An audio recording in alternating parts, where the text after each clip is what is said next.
지난달 3월 한 달 동안 서울의 아파트 매매 거래량이 늘어나고 있다는 소식이에요. 네, 그렇죠. 네. 네. 아파트 거래량이 상당 부분 늘어났는데 그러다 보니까 서울시에서 급히 다시 또 토지거래허가제로 묶었죠. 서울 아파트 매매 거래량이 이제 상당히 늘었습니다. 네. 우리가 토지거래 허가로 지정되기 전인 39일과 그리고 토지거래 허가로 풀린 이때 13일부터 2월 23일까지 그러면 39일간과의 거래 관계를 보게 되면은 서울의 평균 거래량과 그리고 토지거래의 중심축이라고 볼 수 있는 잠실동, 삼성동, 그리고 대치동, 그리고 청담동 바로 이곳의 거래량을 살펴보도록 하겠습니다. 이렇게 될 때 이때 바로 거래가 계속됐을 때는 4,559건이 거래가 됐었는데 토지거래 허가가 풀리고 나서부터는 9,665건, 즉 2.1배나 늘었습니다. 서울 전체 평균인데 그러면 잠삼대청은 어떤가? 여기는 99건이 거래됐는데 바로 353건으로 2.1배가 아니고 3.5배로 아주 더 급히 상승한 것을 확인할 수가 있습니다. 이렇게 되니까 이제 급히 이제 바로 이제 묶어버리게 되는 이런 결과를 초래하게 됐죠. 많은 분들이 이제 지금 딱 생각을 하시기를 그러면 지금 집을 사도 되는 게 맞느냐, 시기가 적절하냐 이런 궁금증도 있을 것 같고 지금 이 매수 분위기가 계속해서 이어질 것인지 그 부분을 한번 점검을 해보면 좋을 것 같아요. 그렇죠. 그렇게 되려면 우리가 이제 살펴봐야 될 것이 자, 지금 우리가 이제 이미 학습 효과로 나타났습니다. 토지거래 허가로 묶인 지역은 투자처다. 상승 요인과 하락 요인을 먼저 살펴봐야 됩니다. 이 하락 요인, 앞으로 집값이 더 떨어질 수밖에 없는 요인은 무엇보다도 우리가 잘 알고 있습니다. 정치 불안이 있고요. 두 번째는 경기가 굉장히 좋지 않죠. 경기 침체가 있습니다. 현재 내수 경기라든가 이런 부분들이 상당 부분 있고 세 번째가 관세 전쟁이잖아요. 지금 관세 전쟁이 진행 중입니다. 그러면 여기서 상승 요인은 과연 무엇인가? 집값이 오른다고 하는 상승 요인을 또 우리가 살펴봐야 되겠죠. 첫 번째가 공급 부족이다. 올해까지는 그래도 그나마 3만 채 가까이 이렇게 이제 공급이 돼서 입주가 되는데 내년부터는 1만 세대 미만으로 이제 급격히 떨어지게 되기 때문에 이 불안 요인들이 상당 부분 있고요. 두 번째는 금리 인하가 이제 이거는 대세입니다. 금리 인하는 현재 국내 경기도 그렇게 좋지가 않고요.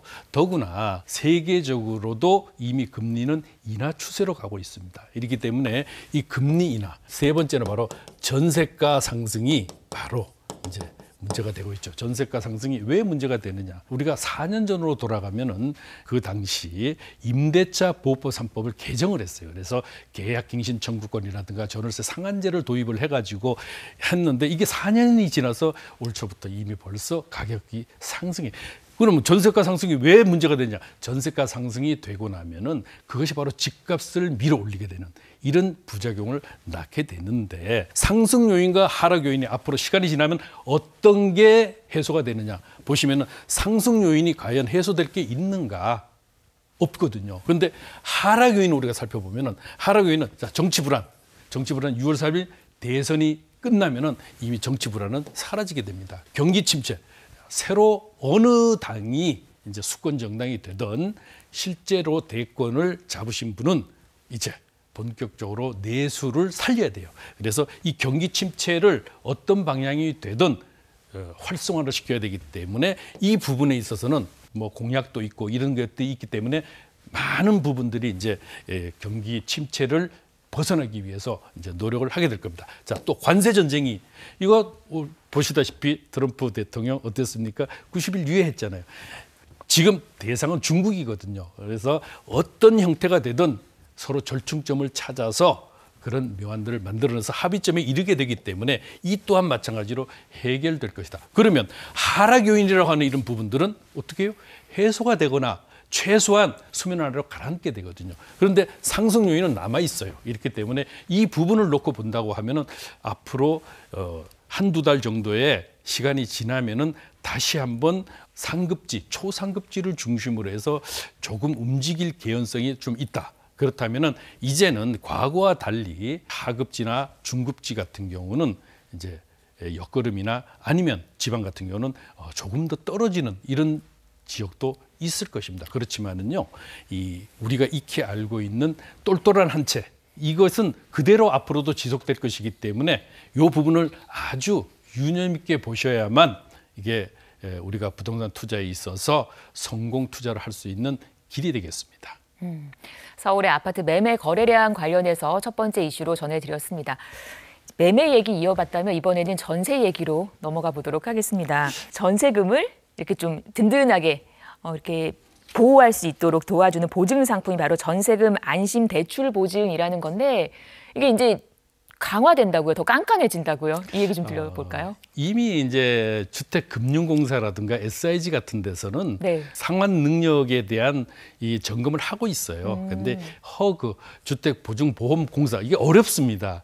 이 주택보증보험공사가 지금까지는 그런 것들을 진행하지 않았었는데 이제 보증 한도라든가 이 보증 조건에 이런 부분들에 손을 보고 그래서 한도를 낮추겠다라는 것이 바로 이제 이번에 기사인데요. 보증 한도 지금까지는 전세 보증금의 80% 이내, 수도권은 이제 4억 원이 최대가 되고 비수도권은 3억 2천만 원까지 돼요. 이 보증 조건으로 보게 되면은 보증 조건은 첫 번째가 확정일자를 계약서에 날인을 받아야 되고요. 두 번째 입주, 즉 점유를 해야 됩니다. 점유를 해야 되고 내가 거기 들어가서 살아야죠. 점유.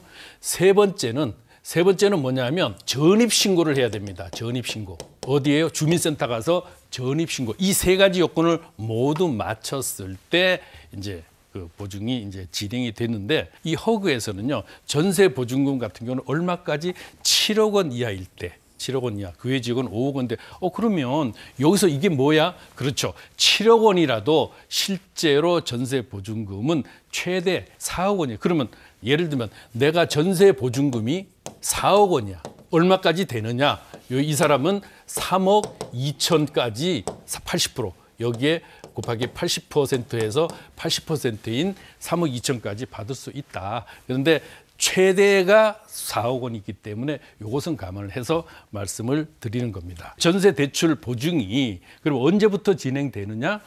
5월부터 진행이 되게 됩니다. 이 5월부터 진행이 되는데 이 보증 비율이 90%, 자 90%로 되고 실제로 이제 보증 심사 때에 상환 능력을 이제 보겠다. 상환 능력은 무엇을 보느냐? 기존에 임차인의 소득을 보게 되고요. 두 번째는 기대출, 임차인이 다른 데에 대출이 있을 경우도 있잖아요. 이 부분을 해서 상환 능력을 점검하겠다라는 것이죠. 이렇게 됐을 때는 이제 바로 이 부채 점검과 소득에 대한 점검을 하게 되는데 그러면 이 허그만 이렇게 하는 거예요. 허그가 지금 마지막으로 실제로 그런데 여기 보시게 되면은 이미 HF 주택금융공사라든가 SIG 서울보증보험 같은 경우는 이미 시행을 하고 있는 이런 것이라고 보시면 되겠습니다. 그러면 이런 부분들이 이제 앞으로 진행되는 요번에 바뀐 그런 제도입니다. 네, 우리가 이제 이쯤에서 알고 가셔야 할 달라지는 허그의 전세 대출 보증 관련해서 이슈로 점검해 주셨습니다.